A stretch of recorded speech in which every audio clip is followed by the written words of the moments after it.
Hey, this is Mead. Welcome to the channel.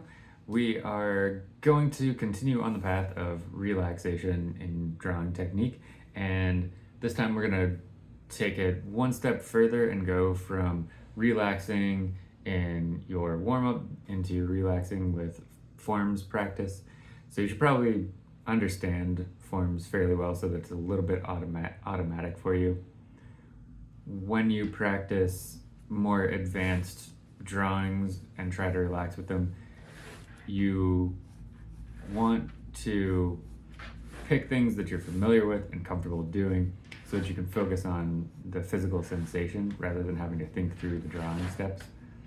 If you're doing something more advanced, put all this away and just work how you normally work, and just slowly bring the relaxation into those projects, into the steps of those projects as you develop your technique. And here we're just going through and sketching some basic boxes to start with. I've got other videos to show you actually how to draw boxes, and if you're familiar with those, you can start doing this sort of relaxation warm-up. The other thing that I like to do is I do warm up with forms on a regular basis because it's a good way to just get yourself into the mode of seeing with dimension. And once you get these kind of down and a little bit automatic, it's a good place to begin to integrate your warm-ups as you move towards more and more advanced subjects. And what I recommend that you do is every time that you draw, when you warm up, you focus on relaxation for a while if you're having problems with tension.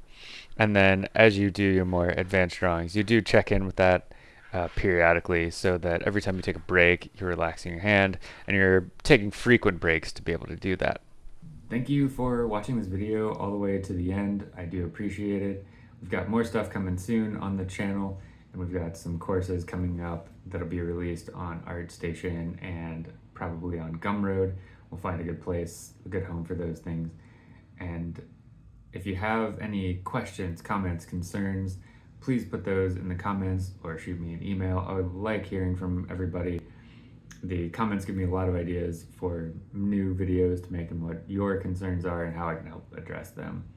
So I will talk to you all soon.